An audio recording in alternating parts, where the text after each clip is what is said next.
এত ঝগড়া করছি একটা অন্য বিষয় নিয়ে।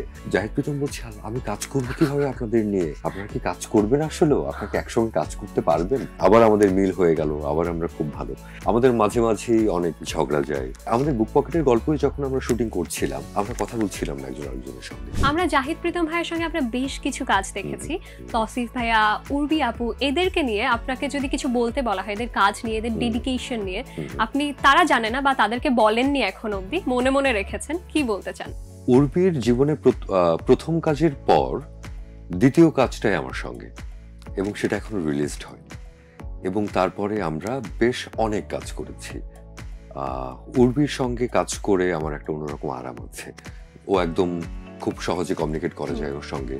ও খুব এক্সপ্রেসিভ অ্যাক্টিং করার ব্যাপারে, খুব ডেডিকেটেড, সিনটার ভেতরে ঢুকে যাবার চেষ্টা করে, একটা ক্যারেক্টার হওয়ার চেষ্টা করে, আবেগ দিয়ে কানেক্ট করবার চেষ্টা করে, সেটা খুব ভালো লাগে। এবং ওর সঙ্গে কাজ করে এক ধরনের আমাদের খুনসুটি বলি, আমাদের ঝগড়া বলি, কাজের আরাম বলি, সবকিছুই আছে। আমাদের মাঝে মাঝেই অনেক ঝগড়া যায়। মাঝে মাঝে আমাদের বুক পকেটের গল্পই যখন আমরা শুটিং করছিলাম, আমরা কথা বলছিলাম না একজন আরেকজনের সঙ্গে। তো জাহিদ প্রীতম হয়তো বলছে যে জানতো আসেন একসাথে, আপনি জানো, তারপরে আমরা একবারে সিন করবো। বা প্রথম জাহিদ প্রীতমের সঙ্গে আমার উর্বির যখন প্রথম মিটিং, ওই মিটিং এ আমরা এত ঝগড়া করছি একটা অন্য বিষয় নিয়ে। জাহিদ প্রীতম বলছে আমি কাজ করবো কিভাবে আপনাদের নিয়ে, আপনারা কি কাজ করবেন, আসলেও আপনাকে একসঙ্গে কাজ করতে পারবেন? তো এরকম যে আমরা কথা বলছি না, কিন্তু সিন করছি, আমরা কাজ করছি, আবার আমাদের মিল হয়ে গেল, আবার আমরা খুব ভালো। তো উর্বি গুড হার্টেড একজন, গুড সোল, খুব ভালো একজন মানুষ।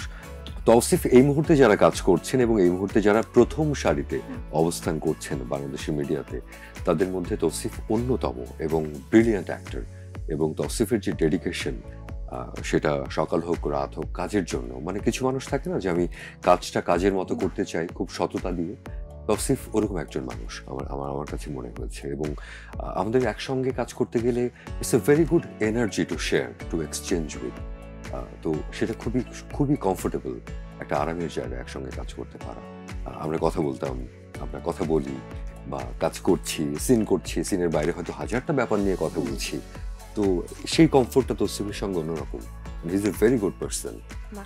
জাহিদ প্রীতম সম্পর্কে যদি আমরা শুনতে চাই, তার ভালো গুণ যেটা এখন অবধি তাকে বলা হয়নি। জাহিদ প্রীতম কবি। জাহিদ প্রীতম হচ্ছে কবি। এটা আমি তাকে তো বলি যে আপনি একটা ক্রাফটম্যান, কারণ সে সবকিছু একসাথে জোড়া দিয়ে একটা ক্রাফটম্যানশিপ দেখায় দিনের শেষে। কিন্তু জাহিদ প্রীতমকে আমার ডিরেক্টলি ওইভাবে বলা হয়নি যে বেসিক্যালি আপনি কবি। বাহ, বেশ ভালো।